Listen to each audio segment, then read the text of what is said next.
The dust of the high plains was a language unto itself, a fine, ochre powder that spoke of drought and endless horizons. It settled on everything, a shroud over the cracked leather of a saddle, a bitter spice in a mouthful of water, a constant, gritty reminder of God's indifference. This was the world of Cole Garrett, and he was a man made of its dust and wind. His face was a roadmap of past sins and future worries, lines etched around his eyes not from laughter, but from squinting into the glare of a bad hand or a coming storm. He rode toward the town of redemption, the name a cruel piece of poetry he no longer found amusing. He was a former gambler, a drifter who had tried to bury his past under acres of unforgiving dirt, but the ghosts of 1,000 losing hands were thirsty, and they always knew where to find him. One last time, the thought called in his mind, familiar and venomous. One good hand. That's all it takes to turn the tide. He knew it was a lie, the oldest lie a man like him could tell himself, but it was a comforting one, and comfort was a rarer commodity than water in this part of the country. The saloon in Redemption was a cage of manufactured joy, smelling of stale beer, sweat, and the cheap perfume that clung to the women who dealt in temporary oblivion. At the center of this web sat Marcus Thorne, a man who wore tailored suits as armor and a smile as a weapon.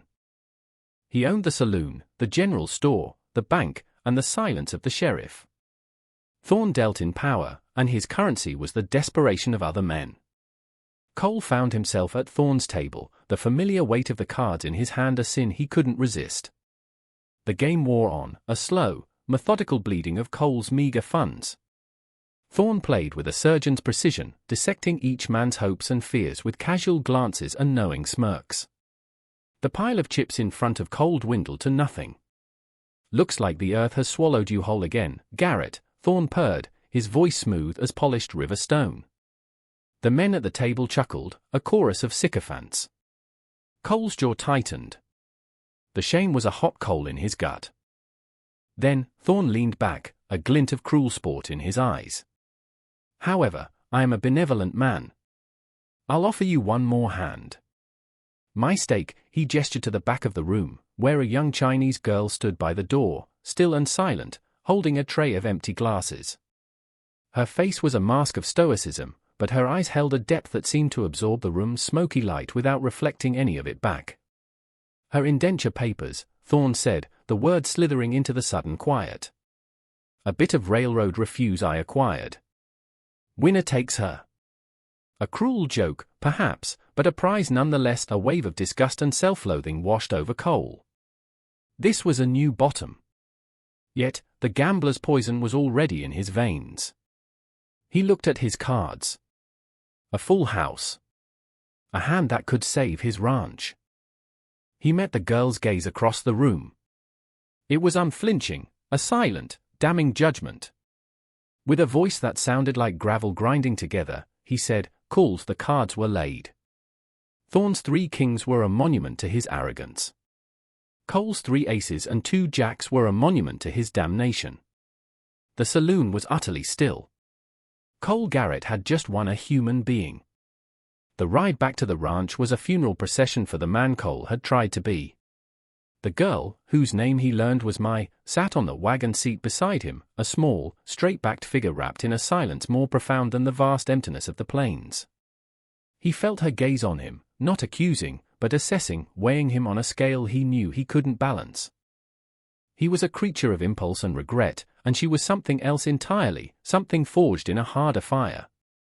His wife, Sarah, was waiting on the porch, her form silhouetted against the lamplight spilling from the doorway, a beacon of the life he was actively destroying. Her face, when she saw Mai, was a canvas of confusion, then dawning horror, then a familiar, bone-deep disappointment.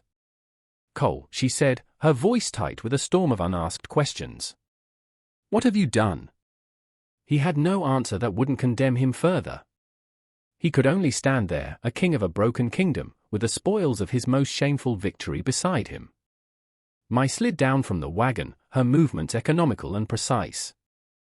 She walked not to the house, but to the corner of the corral, where a fence post leaned at a drunken angle, held up by little more than habit. She placed a small hand on the weathered wood, testing its give. The wind picked up, moaning through the eaves of the barn. She looked from the fence to the darkening sky, then back to Cole, who stood frozen by his wife's side. Her voice, when she finally spoke, was quiet, devoid of accent or emotion, yet it cut through the wind and his shame with the sharpness of glass. "It will not hold against the wind," she said. It was a simple observation, a statement of fact. But in the twilight of that ruined evening, it was a prophecy. She wasn't just talking about the fence. She was talking about him. She was talking about everything. And in that moment, the rancher froze in shock, rocked by the terrifying, simple truth of her words. In the days that followed, Mai became a quiet, persistent force on the Garrett ranch. She was not the servant Thorn had treated her as, nor the burden Cole had feared. She was a mirror reflecting the decay he had allowed to fester around him. She rose before the sun, her slight frame moving with a purpose that shamed his own lethargy. She didn't ask for permission, she simply saw what was broken and began to mend it.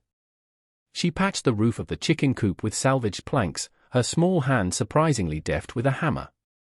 She tilled the hard-packed soil in Sarah's neglected vegetable garden, her patience a stark contrast to his own frustration with the unforgiving land. Cole would watch her from a distance, a knot of confusion and grudging respect tightening in his chest.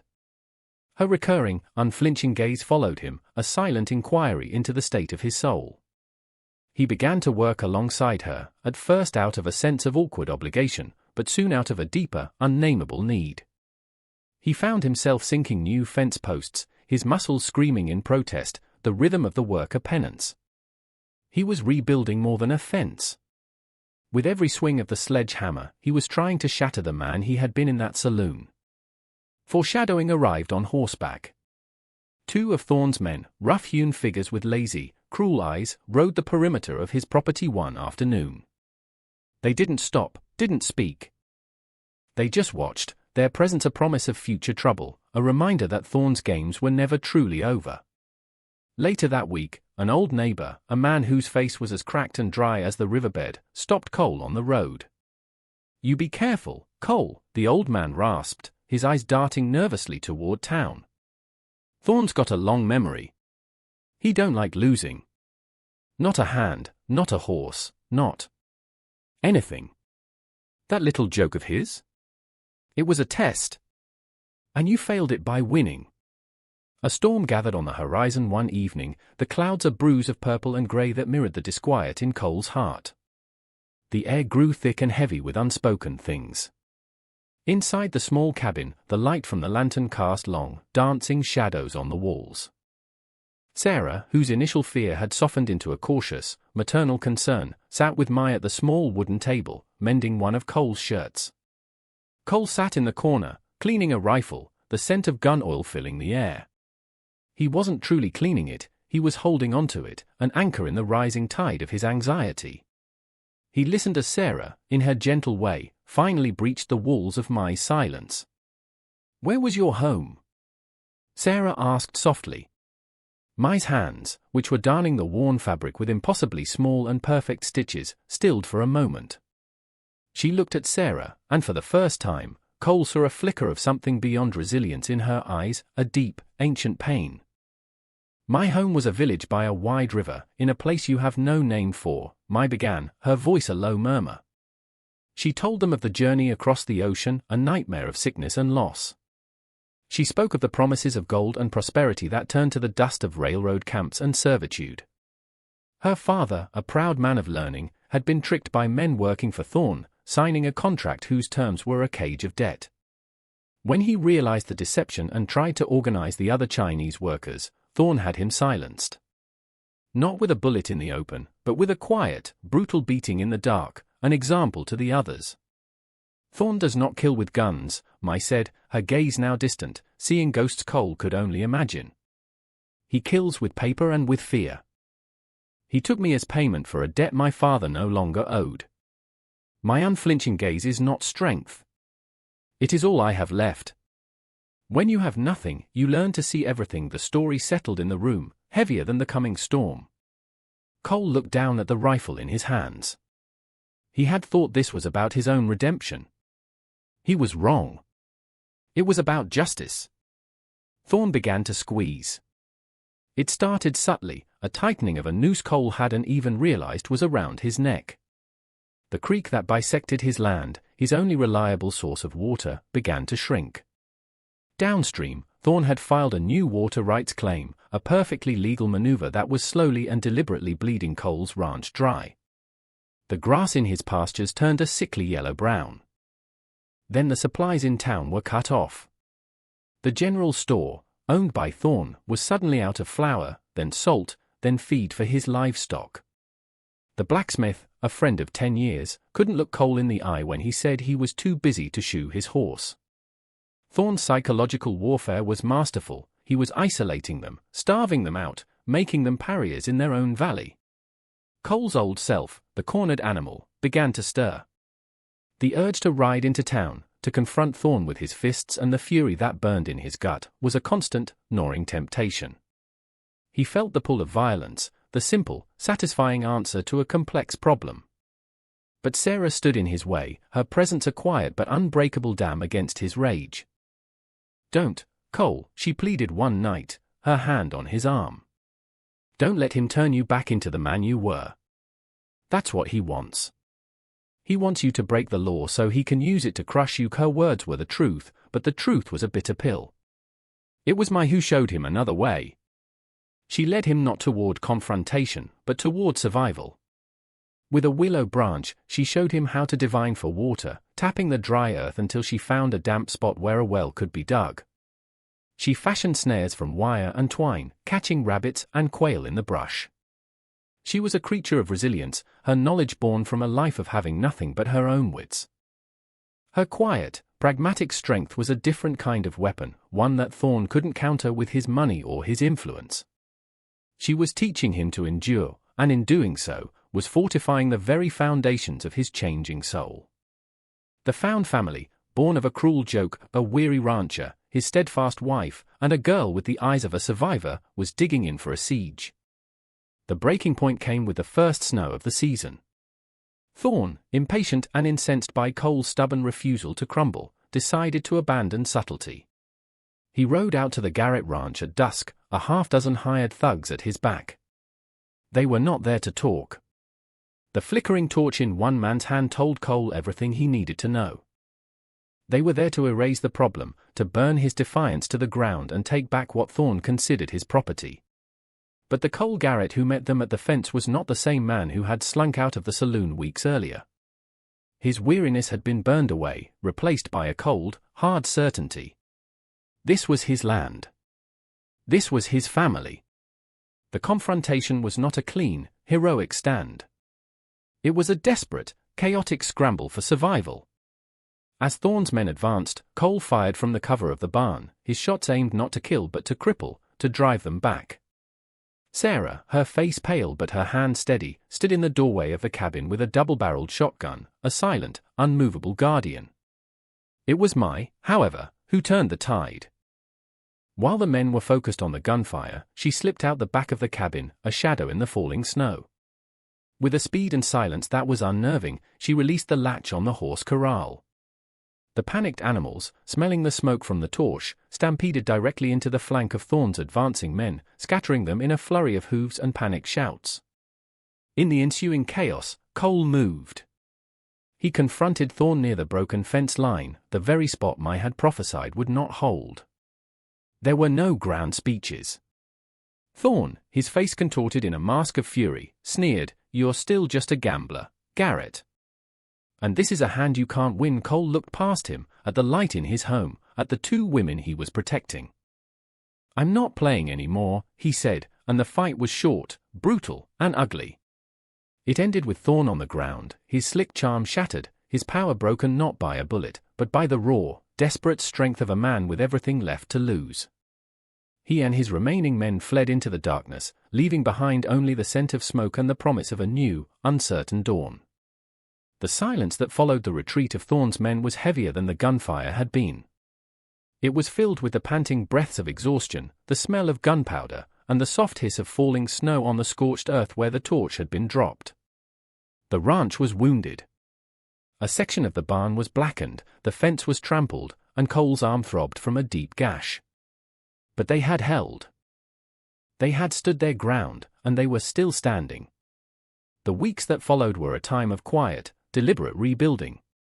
The physical work of mending the barn and the corral was arduous, but it was the emotional mending that took the most effort. The confrontation had stripped away all pretense. Cole and Sarah spoke with a raw honesty they hadn't shared in years, a conversation held over coffee in the pre-dawn dark or while wrapping Cole's bandages. He told her of the deep well of failure he felt he'd been drowning in, and she told him of her fear, not of Thorn, but of losing the man she knew he could be. Their bond, tested by his gambling and her disappointment, was forged anew in the fire, stronger and more resilient than before. Mai's transformation was the most profound. She was no longer just a catalyst or a survivor, she was a daughter. The unflinching gaze began to soften at the edges. She started to share pieces of her life before Thorn, teaching Sarah the names of herbs from her homeland that she found growing wild in the hills, her quiet voice weaving stories of a world away. One afternoon, Cole found her sketching in the dirt with a stick, creating intricate characters he didn't recognize. "It is my name," she said, without looking up. "The name my mother gave me." She was reclaiming not just her safety, but her identity. The town, too, began to shift. Thorn's power, once absolute, had been shown to be hollow. His aura of invincibility was shattered. People who once avoided Cole's gaze now gave him a slow, respectful nod. The blacksmith showed up one morning, unasked, to repair their wagon wheel, his apology unspoken but understood. A small crack had appeared in the dam of fear, and through it, a trickle of courage was beginning to flow. The seasons turned, chasing the memory of the snow into the green promise of spring. The creek, its flow unimpeded, ran full and clear. The new fence post stood straight and tall against the skyline, not a barrier to keep the world out, but a line drawn in the dirt, a declaration of home. The ranch, once a monument to Cole's neglect, was now thriving, a testament to the combined resilience of the three souls who tended it. Cole Garrett was a changed man. The ghosts of the poker tables had finally fallen silent, their whispers replaced by the steady rhythm of the land and the quiet contentment of his home. He found a new kind of wealth, not in the turn of a card, but in the rich, dark soil under his fingernails, in the warmth of Sarah's hand in his, and in the rare, bright sound of Mai's laughter as she helped bring in the harvest. His internal monologues, once a torrent of self-recrimination, were now quiet reflections. He no longer saw his past as a brand of failure, but as the long, winding path that had, against all odds, led him here. He had been given a last chance not in a saloon, but on his own porch. Redemption wasn't a town you rode into, it was a home you built, post by post, day by day. One evening, as the sun bled across the horizon in strokes of orange and violet, the three of them sat on the porch. Sarah leaned her head on Cole's shoulder. Mai sat on the steps, whittling a piece of wood into the shape of a bird. No words were needed. The peace was a palpable thing, a blanket settling over them. A cruel joke in a dusty saloon had become an unlikely blessing. A man had lost his soul at a card table and found it again in the unflinching gaze of a girl who showed him not what he was, but what he could be. The story of Cole Garrett isn't just about a single poker hand. It's a testament to the truth that a person's real character is forged in the aftermath of their worst mistakes. It is a reminder that sometimes, the greatest act of courage is not to fight, but to rebuild, and that a family is not always the one you are born into, but the one you are brave enough to fight for.